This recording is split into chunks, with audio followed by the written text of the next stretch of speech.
असली kitchen garden तो वही है जिसमें से सब्जियां कभी खत्म ही ना हो। एक्चुअली मैंने एक्सपेक्ट नहीं किया था इतना ज़्यादा मुझे टमाटर मिल जाएंगे। और ये जो धनिया के सीड्स है ये मैं बाहर से नहीं लाई हूँ, जो हम घर में साबुत धनिया यूज़ करते हैं ये उसी को यहाँ पे लगाया है। अरे वाह। हाँ, तो अब बहुत जबरदस्त तरीके से ग्रो कर रहे हैं। हाँ, असली गार्डनर वो है जो इस गार्डनिंग को इतना आसान कर दे कि वो हर समय इसी में लगा रहे और हर तरीके की सब्जियां उस गार्डन से मिलती रहे। हाँ, क्योंकि आलू ही उगा लिया आपने। हाँ, मैं हर जगह पे बोलती हूँ कि आलू तो खरीदना ही पड़ता होगा। आलू है, लहसुन है, प्याज है, हाँ, सब कुछ। तो साथ ही उस टेक्निक को इतना आसान करे कि हर कोई अपनी छत पर या छोटी सी जगह में ही इस तरीके से सब्जियों के प्लांट लगाए और सब्जियां भरपूर तरीके से ले। अब इसमें आप देख रहे हो ये कोई बहुत बड़ा नहीं है मेरा ग्रो बैग, लेकिन इसमें already you can see 4 of them. और मतलब यहाँ पूरी तरीके से बनने के लिए तैयार हो चुकी है। बिल्कुल, अब इसमें सिर्फ गोभी आने वाली देर है। तो दोस्तों आज हम एक ऐसे ही गार्डन में आ गए हैं, जैसा कि आप यहाँ देख रहे हैं विंटर सीजन शुरू हो चुका है। शिमला मिर्ची, मेथी, धनिया, मिर्ची और टमाटर है, गोभी है, हर तरीके की सब्जियां यहाँ पर लगी हुई हैं। सिर्फ देसी सब्जियां नहीं, यहाँ विदेशी सब्जियां भी लगी हुई हैं। तो बहुत सारी जानकारी हमें यहाँ मिलने वाली है कि आखिर इन्हें कैसे उगा सकते हैं, कैसे ज्यादा पैदावार ले सकते हैं। इसकी जानकारी हम लेंगे यहाँ की गार्डनर डॉक्टर अनु धवन से। तो ज्यादा देरी नहीं करते, मिलते हैं और लेते हैं जानकारी। क्या फायदा क्या मिला आपको गार्डनिंग करके? मुझे तो बहुत फायदा मिला, मेरे लिए तो बड़ा थेरेप्यूटिक है। मैं तो सारा दिन फिर हंसती रहती हूँ और सवेरे आके पहले इनको गुड मॉर्निंग बोलती हूँ। मुझे लगता है ये मेरे से बात करते हैं। इससे पहले यदि अभी तक आपने अपने YouTube चैनल यूनिक फार्मिंग को सब्सक्राइब नहीं किया है तो अभी सब्सक्राइब करें, साथ ही बेल आइकन भी दबाएं ताकि आगे आने वाली वीडियोस की नोटिफिकेशन आपको मिलती रहे। नमस्कार मैम। नमस्ते जी। सबसे पहले मैं चाहूंगी कि आप हमारे दर्शकों को छोटा सा परिचय दीजिए। मेरा नाम डॉक्टर अनु धवन है और मेरे को गार्डनिंग का बड़ा शौक है, तो इसलिए मैं अपने ही घर में थोड़ी सब्जियां उगाती हूँ जो मैं खुद ही उगाती हूँ, खुद ही खाती हूँ, right from the terrace up to my kitchen. ठीक है मैम, तो एक बार शुरुआत करते हैं कि क्या क्या आपने उगा रखा है। हाँ जी, आइए जी, मोस्ट वेलकम।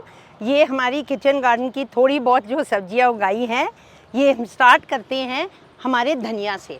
और ये जो धनिया के सीड्स है ये मैं बाहर से नहीं लाई हूँ, जो हम घर में साबुत धनिया यूज़ करते हैं ये उसी को यहाँ पे लगाया है। अरे वाह। हाँ, तो अब बहुत जबरदस्त तरीके से ग्रो कर रहे हैं। हाँ, ये आजमाई हुई है। लास्ट ईयर भी मैंने उसी से किया था, घर के धनिया से जो हम पीस के खाते हैं। हाँ, तो वही साबुत धनिया को हमने यहाँ डाला था। अच्छा। उसको एक तोड़ के हाफ टाइप करके, हाँ, थोड़ा गीला करके इसमें डाल दिया। अच्छा, जैसे कि अभी तो धनिया लोग उगाने की सोच रहे हैं और आपके यहाँ ये इतने अच्छे से ग्रो कर रहा है, तो किस महीने में आपने इसको उगा दिया था? इस चीज को ऑलमोस्ट 4 वीक्स हो गए। अच्छा, 4 वीक्स 4 वीक्स के बाद में आपको ये पूरा इतना मिलेगा। ठीक है, Where you are ready, आप इसको काट तो के आप इसकी पहले भी हार्वेस्टिंग ले चुकी हैं? This is the first time now in this season, first time अब ले रहे हैं। थोड़ी थोड़ी तो हमने ट्राई करी थी कि भाई कैसा टेस्ट है, क्या है, but now full we will be taking for the first time. अरे वाह, बहुत बढ़िया। और सबसे खास बात है जो आपने बताई कि घर के जो धनिया के, हाँ जी, हाँ जी। ठीक है, मतलब पहले तो उन्हें हाफ हिस्सों में तोड़ लेना है। आप जैसे बेलना भी ले लो या हाथ से ही उसको मसल दो तो थोड़ा बड़ा छोटा टूट जाता है ताकि फुल ना हो एंड जल्दी ग्रो करता है। और फिर उसको यहाँ पे थोड़ा सा हाथ मॉइस्ट करके उसमें आप डाल दीजिए। ठीक है, बहुत बढ़िया। ठीक है, शुरुआती बहुत धनिये की खुशबू के साथ हो चुकी है। हाँ जी। हाँ, अब हम देखते हैं आगे हमारे पास मेथी है। ये भी बहुत अच्छे से ग्रो कर रही है। और पीछे आप जो देख रहे हो वो लंबा वाला प्लांट वो बाखला है। वो आयरन के लिए बहुत अच्छा होता है, तो नॉर्मली हम सब्जी में खा लेते हैं बाखला आलू की सब्जी बना के। ठीक है, इट्स वेरी गुड। यहाँ हमने ये भी लगाया, लहसुन भी लगाए, देख रहे हैं आप, लंबे लंबे। कोई जगह वेस्ट नहीं करी, अपनी तरफ से पूरी यूज करने की कोशिश करी है। अरे वाह, बहुत यहाँ पे। ठीक है, तो मेथी भी आपने कब उगाई थी? ऑलमोस्ट साथ ही। साथ 4 वीक्स 4-5, हाँ 3.5 वीक्स पहले के करीब। ठीक है, ठीक है, बहुत बढ़िया। ये आप देख रहे हैं ऑर्नामेंटल चिलीज, इसके तो मैंने सैपलिंग्स लगाए थे almost same time, because when you start the garden then you start off together. और ये आप कह रहे हो कि मिर्ची है और देखने में इतना सुंदर लग रहा है, ऐसा लग रहा है कुछ फूल खिल रहे हैं उस पे, इसीलिए तो इसको ऑर्नामेंटल चिली बोला जाता है। हाँ। है बड़ी तीखी, हाँ, बट देखने में बिकॉज इसके रंग इतने सुंदर है कि कोई फ्लावर से कम नहीं है। फ्लावर से कम नहीं है, अलग अलग तरीका, कहीं रेड दिख रहा है, कहीं पर्पल, कहीं व्हाइट, अलग अलग कलर। हाँ जी, बहुत सुंदर। आगे चलती हूँ, वो मैं दिखाती हूँ आपको। ये हमारे ब्रोकली के सैपलिंग्स हैं। ओके। इस चीज को ऑलमोस्ट 3 वीक्स हो गए हैं लगाए। ठीक है, तो अब ये आपको दिख रहे हैं इतने बड़े हैं। वो जो आप लंबे लंबे देख रहे हो वो प्याज है। मैम जैसे ये ब्रोकली यहाँ पर उग रही है तो क्या इन्हें ट्रांसप्लांट करने की जरूरत होगी या ये यहीं पर बहुत नहीं, अच्छे ये से? ऑलरेडी ट्रांसप्लांट होके इधर आए हैं। ओके। जो आप कहते हो कि हम ब्रोकली, ये मेरे ब्रोकली के बीज से निकले हैं, ये देखिए। ठीक है। पहले मैंने इसमें बीज डाले थे, अब जब ये सैपलिंग्स देखिए 2 से 3 इंच हो जाता है तब इनको हम ट्रांसफ़र करते हैं। तो ये ऑलरेडी ट्रांसफ़र होके 3 हफ्ते हो गए इनको लगे। ठीक है, ठीक है मैम, एक बात मैं आपसे हाँ पूछना जी, चाहती हूँ कि जी। जैसे ब्रोकली हो गई, गोभी हो गई, जी। ये कुछ ऐसी वेजिटेबल्स हैं जिनके लिए लोग ज्यादातर ये बोलते हैं कि हम उगा तो लें, गमले में एक उगेगी, हाँ जी, है ना, हाँ जी। सीजन में एक मिल पाई तो क्या फायदा। तो फिर आप कैसे मैनेज करती हैं कि ये आपके घर देखिए, में आती रहे? देखिए आपके सामने ऐसे है, ये मैंने आपको ब्रोकली का दिखाया, इसी तरीके से हम गोभी भी लगाते हैं। इसको हम माली की भाषा में बोलो तो पनीरी बोलते हैं, कि एक पनीरी टाइप आप बना देते हो, लाइक अ ट्रे बना देते हो जिसमें आपने सारे बीज डाल दिए। जब आपकी सैपलिंग्स अब की 2.5, 3, 4 इंच तक भी हो गई जो ट्रांसफ़र हो सकती है, फिर आप उसको करते हो। अब इसमें आप देख रहे हो ये कोई बहुत बड़ा नहीं है मेरा ग्रो बैग, लेकिन इसमें already you can see 4 of them. ये देखिए, ठीक है, और मतलब ये यहाँ पूरी तरीके से बनने के लिए तैयार हो चुकी है। बिल्कुल, अब इसमें सिर्फ गोभी आने वाली देर हाँ। है। एक ये चीज भी है ना, जैसे कि वहाँ पर उस ये क्योंकि काफी बड़े पौधे हो चुके हैं, यहाँ पर गोभी बनकर तैयार हो जाएगी। हाँ जी। ये आप निकालोगे, दूसरी वहाँ पर पौधे तैयार हो चुके हैं और वहाँ पर आपके सैपलिंग तैयार हो मेरा गए। बोलने का आपको ये मतलब था कि ये जब तक हमारा खत्म हो जाएगा, हमारी ये तैयार हो जाएगी। इसीलिए मैं ये सजेशन सबको देती हूँ कि 2.5-3 हफ्ते का गैप दो, ताकि आपको पूरे सीजन तक वो सब्जियां मिलती रहे खाने को। अरे वाह, बहुत बढ़िया। ये हमने आलू लगाए हैं, ये अभी कल लगाए हैं। ये जो पहले लगाए थे उसका पहला पौधा निकल रहा है आलू का। ठीक है। तो आलू तो मैंने बहुत कम लोगों को लगाते हुए देखा है, मिल जाता है, अच्छा लॉट मिल हाँ, जाता है। एक में 5-6 आराम से निकल आती है। इतने में ग्रो बैग में आप करो तो। हमने ये देखिए आपके सामने, पहले हम कुछ देर इसको बाहर रखते हैं और फिर 5 दिन हफ्ते बाद फिर इसके ऊपर में मिट्टी पूरी डाल देते हैं। देखिए ये ऑलरेडी हुआ है। और मैं आपके पीछे भी देख रही हूँ कि टमाटर का तो ये पूरा हमारे खेत आपने पास लगाया हुआ है। ये पूरे टमाटर है। इस बात को भी ऑलमोस्ट 4 वीक्स हो गए हैं। ये आपके सामने है, ये देसी टमाटर है। इस तरफ में ये साइज देखिए, ये जिसको हम मार्केट में देसी, अब सारे येलो हो रहे हैं, हफ्ते भर में आप देखोगे they will start turning red. कुछ अंदर में ऑरेंज भी हो गए हैं। ठीक है। और इसके साथ ही वो देखिए थोड़ी छोटी छोटी जो है चेरी टमाटर, पर ये सारे हमारे वो रेड वाले हैं। ठीक है। ये मेरे पीछे बंद गोभी है। आप ये मिट्टी कैसे तैयार करती हैं? मैं मिट्टी लेती हूँ, जैसे हम गार्डन सॉइल ले लेते हैं। हाँ। अगर एक पॉट आप नॉर्मल लेते हो 12 इंच का पॉट, हाँ। उसको हम आधा भर देते हैं मिट्टी से। ठीक है। उसके बाद में कोई ना कोई चीज़ उसमें डालनी पड़ती है जो पोरस बना दे, जिससे पानी रुके ना उसमें। तो मैं डाल देती हूँ कोकोपीट। ठीक है। आपके पास नारियल का वो होएगा, अगर छिलका, या वो भी आप डाल सकते हैं। उसके बाद आप डालते हो खाद। मैं डालती हूँ 5-6 किस्म की खाद। इस मौसम के लिए हमें बोन मील चाहिए, हमें नीम खली चाहिए, मेरे पास जोजोबा भी होती है, कुछ मैं खाद अपने घर की भी बनाती हूँ। ये सारी खाद को मैं मिक्स करके पूरा एक जिसको कहते हैं ना प्रिपेयर, पूरा सॉइल विथ मिन्योर कर देती हूँ। उसको 2 दिन के लिए रख देते हैं धूप में, ताकि वो एनर्जाइज हो जाए। उसके बाद उसमें चाहे आप सैपलिंग लगाओ, चाहे आप उसमें बीज डालो, फिर आप देखना कमाल। ये हमारे हैं पालक, ये हमारा देसी पालक। ठीक है। और ये पालक है, थोड़ा सा लंदन से आया हुआ पालक है। इसकी भी मैंने कोशिश करी है लगाने की, तो ये भी चल गया है। वहाँ से एक और सब्जी भी आई थी, लीक। ये देखिए, होती मूली की तरह है ये लीक।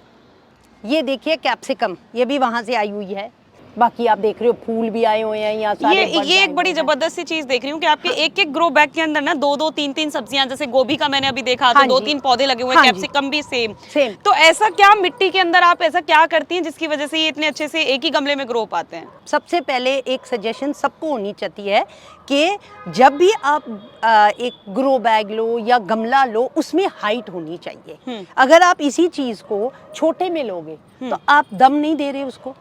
आफ्टर ऑल हर चीज के रूट्स हैं, उनको खाना नहीं दोगे तो वो आपको क्या देंगे। ठीक है। तो जब मैं लेती हूँ तो मैं मिनिमम 12, ये ज्यादा है 12 से 12 इंचेस की गैप देती हूँ। ठीक है। उसमें हम सारा सॉइल, मिट्टी, कोकोपीट सब कुछ करते हैं, उसमें देते हैं। इसलिए आप देख सकते हो कि एक ग्रो बैग जो कि 15 इंच का ग्रो बैग है, उसमें आपको 4 पौधे दिख रहे हैं। ठीक है, क्योंकि जिन्हें उन्हें पावर चाहिए वो आप दे दे रहे हैं। ठीक है, जड़ों को फैलने की भी जगह मिल जाती है। और ये है बड़ा, एक तो ये बड़ा भी है, ऊपर से ये लाइट वेट भी है, बारिश में भी किसी में भी कोई फर्क नहीं पड़ता। ये वही है जिनमें मैं गर्मियों के भी पौधे लगाती हूँ। ठीक है, ग्रो बैग्स अभी 3 साल से मेरे चल रहे हैं ग्रो बैग्स। नहीं बिल्कुल सही, बहुत बढ़िया है। और ये मैंने इसीलिए बड़ा लिया था क्योंकि हमें खाना है। हाँ, नहीं तो फिर क्या फायदा अगर हम लगाए भी और हम खाएं भी ना। नहीं बिल्कुल सही बात है। मैम एक चीज है किचन गार्डन के साथ में प्रॉब्लम होती है, वो है पेस्ट अटैक की प्रॉब्लम। उससे कैसे आप बचकर निकलती हैं? देखिए, सबसे पहले तो अटैक के लिए आपको पहले अपना सॉइल पोरस रखें, क्योंकि अगर पानी नहीं जमा होएगा यहाँ पे बहुत सारी बीमारियां कम होंगी, आएंगी ही नहीं। क्योंकि मेन प्रॉब्लम आती है आपको पालक में। लोग कहते हैं जी हमने पालक उगाया, थोड़ा सा उगा पर जी वो तो मर गया, येलो हो गया। ये वो इसलिए कि आपके वहाँ कीड़े लग जाते हैं। अगर आपका पानी जमेगा तो कीड़े होंगे ही होंगे।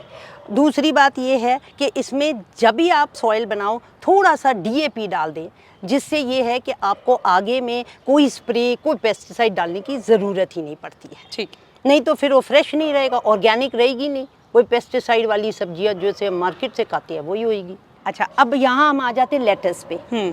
ये हमारे टमाटोज हैं, येलो कलर के टमाटोज। ठीक है, ये भी बाहर से आए हुए इनके पौधे थे, तो ये मैंने लगाए हैं। ठीक है, और यहाँ पर भी मैं ये मिर्ची देख रही हूँ, ये भी बड़ी ये ऑर्नामेंटल है, वो थोड़ी राउंडेड शेप में है, ये थोड़ी सी लंबी शेप में है। आपने सोच लिया है, तीखी तो रहेगी लेकिन मैं इसको सुंदर बना के छोड़ूंगी। बिल्कुल बिल्कुल, ठीक है, बहुत सुंदर।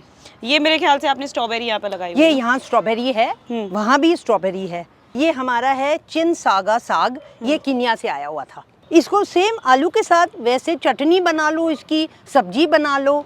इसे चिनसागा कहती है, ये मनागू साग। आपने देसी चीजें भी लगा रखी हैं और विदेशी भी लगा विदेशी रखी हैं। भी सब चीज का स्वाद चख के मानेंगे आप छत पर से। बिल्कुल, और वो भी इस टाइम पे, बिकॉज उनका वेदर हमारा वेदर अब मैच कर रहा है। हाँ।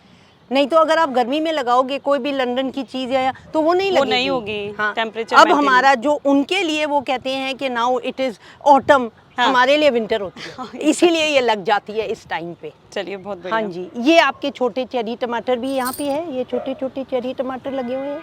तो ये इतना पीछे तक खेत में पहुँचती कैसे हैं आप? ये यहाँ से, ये हमारे सरसों है, वो हमारा वाइट बैंगन है, और ये हमारी स्ट्रॉबेरी है। वो देखिए आप, स्ट्रॉबेरी के फ्लावर्स अब शुरू हुई है स्ट्रॉबेरी। ये हमारी मिर्ची है, देख रही है आप, वो लाल लाल मिर्चियाँ लटकी हुई है। एक्चुअली मैंने एक्सपेक्ट नहीं किया था इतना ज़्यादा मुझे टमाटर मिल जाएंगे। ये बहुत ही अच्छी बात है मैम। गार्डनिंग एक्सपेक्टेशन से ज़्यादा ही देती है, वो चीज़ है। बड़ी हमने मेहनत करी, हमने कहा नहीं इस बार खाएंगे खाएंगे खिलाएंगे, तो वो हो ही गया। खरीदने पड़ती है क्या बाहर से सब्जियाँ?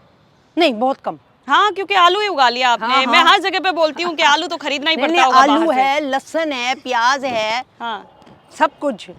अपनी तरफ से कोशिश करिए, थोड़ा थोड़ा भी कर लो। क्या फायदा क्या मिला आपको गार्डनिंग करके? मुझे तो बहुत फायदा मिला, मेरे लिए तो बड़ा थेरेप्यूटिक है। मैं तो सारा दिन फिर हंसती रहती हूँ। अच्छा। और सवेरे आके पहले इनको गुड मॉर्निंग बोलती हूँ। मुझे लगता है ये मेरे से बात करते हैं। हाँ। अगर मैं किसी दिन ना आऊँ तो लगता है मैं तो मिस कर रही थी, ये भी मुझे मिस कर रहे थे। अरे वाह, कितना समय देती हैं आप गार्डनिंग में? रोज का मिनिमम घंटा तो चाहिए। आजकल ज्यादा हो जाता है, एक्चुअली डिपेंड्स के किस टाइम आप एक्स्ट्रा पौधे लगा रहे हो या पौधे निकाल रहे हो, सीजन बदल रहा है तो ऑफ कोर्स कभी 3-3, 4-4 घंटे भी लग जाते हैं। अदरवाइज नहीं भी है तो, पर एक असूल है, रोज अपने गार्डन को आना ही है, अपने पौधों को कुछ भी नहीं तो गुड मॉर्निंग जरूर बोलना है। हाँ। बहुत बढ़िया बात है। ठीक है, तो यहाँ पर एक किचन गार्डन का एक पोर्शन हमने यहाँ देखा है। इस अनु जी के गार्डन की जो खास बात है कि हर तरीके के पौधे उन्होंने यहाँ पर उगाए हुए हैं। फूलों के पौधे आप पहले बहुत सारे देख चुके हैं। हर्ब्स यहाँ पर बड़ी ही अच्छी मात्रा में यहाँ पर उगाई हुई है। तो ये गार्डन की सीरीज मैम के साथ चलती रहेगी। अलग अलग चीज़ें हम उनसे देखने वाले हैं और बहुत कुछ सीखने वाले हैं। इस वीडियो को अगर आपने पसंद किया है तो वीडियो को लाइक एंड शेयर करना ना भूलें और चैनल को सब्सक्राइब करें। धन्यवाद।